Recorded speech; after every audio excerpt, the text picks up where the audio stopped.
नमस्कार, मैं सुनील कुमार। आप देख रहे हैं बिंदास टीवी न्यूज।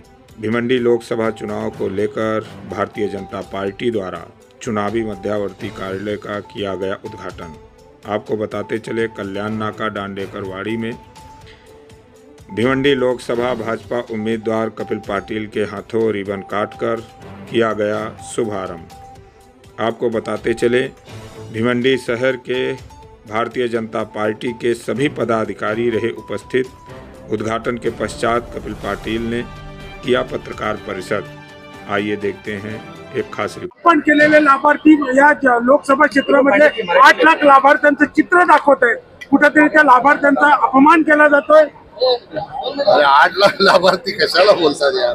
8 लाख लाभार्थी असू शकतात का? वयांसकट के अरे वया मी 25 लाख दरवर्षी वाटतो की 25 लाख लाभार्थी झाले का? आज नाही वाटत। 2002 पासून 2002 पासून तेव्हापासून 25 लाख नाही वाटत। आता मी 25 लाख वया वाटतो वर्षाला, खासदार झाल्यापासून 10 वर्ष झाले। 10 वर्षात 25 लाख वया वाटले, किती झाले लाभार्थी? किती झाले? 2.5 कोटी झाले। 2.5 कोटी मतदार कुठून आणायचे आता भिवंडी लोकसभेत? हा, अरे काही सांगतात। मी माझी नम्रतेची विनंती एवढीच आहे, जनसेवा जरूर करावी। मी करतो, माझे 2 ट्रस्ट आहेत। माझ्या ट्रस्टच्या माध्यमातून मी जनसेवा करत असतो। कोणाला औषधाला पैसे देतो, कोणाला हॉस्पिटल भरायला पैसे नसतील तर ते देतो, कोणाला लग्न समारंभासाठी काय अडचण असेल तर ती देतो, कोणाला शिक्षणासाठी देतो। हे पैसे आपण मदत केल्यानंतर त्यांचे फोटो काढायचे आणि त्यांना असं फोटो दाखवायचं, लावायचे बॅनर, मी लाभार्थी म्हणून। त्या माणसाची प्रतिष्ठा घालवण्याचं काम खऱ्या अर्थाने आपण करतो। आपल्याकडे मन आहे, नेकी करावर दर्या में डालो, आणि तोच उद्देश ठेवून आम्ही काम करत असतो। आमच्यावर हे संस्कार आहे, ज्याला मदत केली ते दुसऱ्याला कळता कामा नये, अशा प्रकारची मदत करायची असते।